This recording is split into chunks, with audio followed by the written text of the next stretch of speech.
करते हैं मीरपुर खास से divisional bureau chief Chaudhry Adnan Afzal की रिपोर्ट के मुताबिक मीरपुर खास वीएन के लिए सिंध हाई कोर्ट की बेंच के क्याम के मुतालबे के लिए आज भी जिले बार एसोसिएशन मीरपुर खास की जानिब से मुकम्मल अदालती कार्रवाइयों का बाइकाट किया जा रहा है।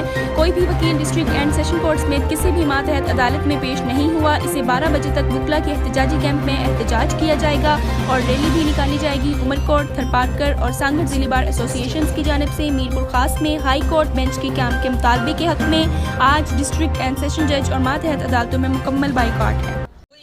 High Court. We want High Court. We want High Court. We want High Court. We want High Court. We want High Court. We want High Court. We want High Court. We want High Court. Photo खींचना We want High Court. We want High Court. High Court. We want High Court. We want High Court. We want High Court. We want High Court.